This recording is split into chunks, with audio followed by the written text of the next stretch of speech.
Je crois qu'on a oublié de nous dire merci. C'est pas grave, ça viendra avec le temps. L'ingratitude, je suis bien placé pour le savoir, c'est une maladie non transmissible à l'homme. Ce mec est gravissime. On a oublié de nous dire merci. Ça viendra avec le temps, vous inquiétez pas. Il est président de la République. Tu dis pas des trucs pareils. Systématiquement, face aux dirigeants africains, il a été insultant et méprisant. Systématiquement. Et là, à Paris, devant les ambassadeurs, il en remet une couche. Macron lâché par les Français suite à son honteux discours. Ce Français le qualifie d'insultant et méprisant face aux Africains. Bonjour tous. Le discours d'Emmanuel Macron devant les ambassadeurs français, le 6 janvier 2025 effectivement suscite de vives réactions sur le continent africain, beaucoup le qualifiant de méprisant et condescendant envers les nations africaines. Ce sentiment a été alimenté par plusieurs points du discours perçus comme illustrant une posture paternaliste et une incapacité à reconnaître pleinement la souveraineté des États africains. Point clé du discours qui suscite la controverse. Un critique des relations avec la Russie et la Chine, Macron a dénoncé ce qu'il a appelé les influences néfastes de la Russie et de la Chine sur le continent. Ce commentaire a été perçu comme un déni des choix souverains des pays africains de diversifier leurs partenariats après des décennies de relations déséquilibrées avec l'Occident. 2.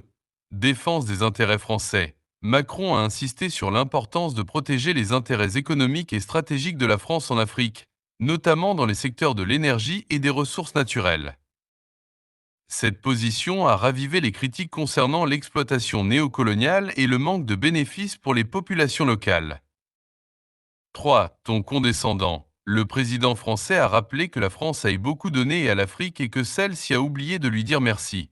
Une déclaration qui est perçue comme un refus de reconnaître l'histoire coloniale et les responsabilités de la France dans les crises actuelles de nombreux pays africains. Je vous laisse suivre la vidéo du journaliste français, qui qualifie le discours de Macron d'intempestif, d'insultant et méprisant envers les Africains, et vous retrouve juste après pour notre analyse. Let's go!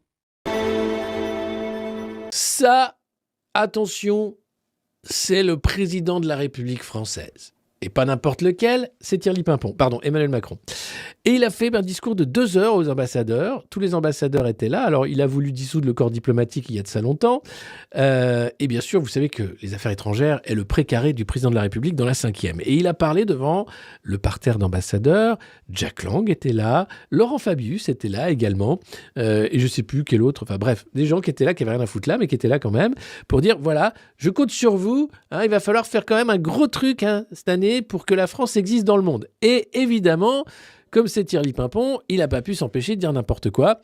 Emmanuel Macron n'a pas pu s'empêcher la petite sortie bien méprisante. Les dirigeants africains ont oublié de nous dire merci. Aucun d'entre eux ne serait aujourd'hui avec un pays souverain si l'armée française s'était pas déployée. Ah bah ça alors, bordel. Évidemment, la réponse fut immédiate.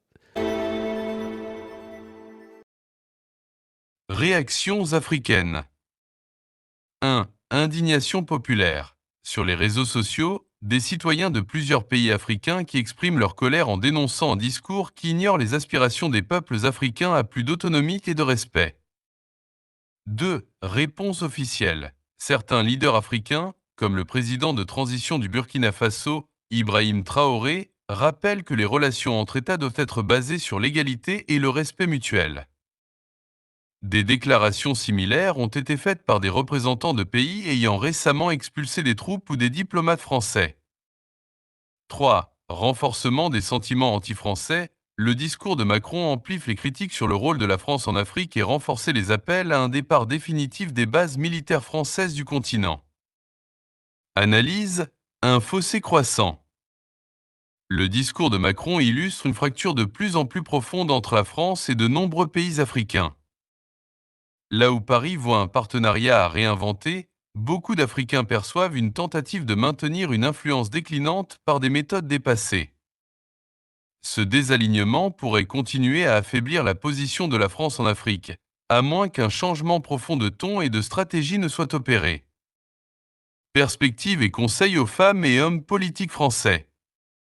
Pour éviter une détérioration supplémentaire des relations, il serait judicieux pour la France de reconnaître les erreurs historiques et les mécontentements actuels, adopter un ton moins paternaliste et plus respectueux dans ses discours, soutenir des partenariats mutuellement bénéfiques fondés sur la souveraineté des nations africaines.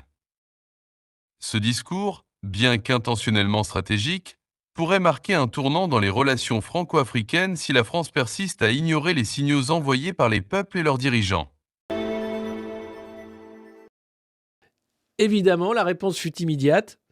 Attitude méprisante, propos erronés, le Tchad et le Sénégal dénoncent des propos tenus par Emmanuel Macron. Alors on commence avec Ousmane Sonko. Le président Emmanuel Macron a affirmé aujourd'hui que le départ annoncé des bases françaises aurait été négocié entre les pays africains qui l'ont décrété et la France. Il poursuit en estimant que c'est par simple commodité et par politesse que la France a consenti la primeur de l'annonce à ces pays africains. Je tiens à dire que dans le cas du Sénégal, cette information est totalement erronée. Aucune discussion ou négociation n'a eu lieu à ce jour et la décision prise par le Sénégal découle de sa seule volonté en tant que pays libre, indépendant et souverain. Donc non seulement Macron est insultant, comme d'habitude, mais il ment. Et ça, comment veux-tu être respecté par la suite si ton président est un menteur, manipulateur, qui raconte n'importe quoi et qui passe son temps à insulter la planète entière? Il déclare enfin qu'aucun pays africain ne serait aujourd'hui souverain si la France ne s'était déployée. Constatons que la France n'a ni la capacité ni la légitimité pour assurer à l'Afrique sa sécurité et sa souveraineté. Bien au contraire, elle a souvent contribué à déstabiliser certains pays africains comme la Libye, avec des conséquences désastreuses notées sur la stabilité et la sécurité du Sahel. Coucou Nicolas Sarkozy, qui est devant le tribunal pour le financement libyen de sa campagne de 2007. Voilà. C'est enfin le lieu de rappeler au président Macron que si les soldats africains, quelquefois mobilisés de force, maltraités et finalement trahis, ne s'étaient pas déployés lors de la Deuxième Guerre mondiale pour défendre la France, celle-ci serait peut-être aujourd'hui encore allemande. Voilà, ça c'était pour le Sénégal. Et puis il y a également le Tchad qui répond. Communiqué de presse donc du ministre d'État, ministre des Affaires étrangères, de l'intégration africaine, des Tchadiens de l'étranger, de la coopération internationale, Abderrahmane Koulamala. Le gouvernement de la République du Tchad exprime sa vive préoccupation suite aux propos tenus récemment par le président de la République française, Emmanuel Macron, qui reflètent une attitude méprisante à l'égard de l'Afrique et des Africains. Ce mec est une purge. Comment on a pu élire une nullité pareille ? Je ne sais pas si vous vous rendez compte du mal qu'il fait à notre pays. C'est scandaleux. C'est-à-dire, une prise de parole, c'est immédiatement des critiques internationales pour dire c'est qui ce mec ? C'est scandaleux. Le Tchad tient à rappeler qu'il n'a aucun problème avec la France en tant que nation, ni avec le peuple français avec lequel il partage une histoire marquée par des relations humaines et culturelles. Cependant, les dirigeants français doivent apprendre à respecter le peuple africain et reconnaître la valeur des sacrifices. L'histoire atteste que l'Afrique, y compris le Tchad, a joué un rôle déterminant dans la libération de la France lors des 2 guerres mondiales. Un fait que la France n'a jamais véritablement reconnu.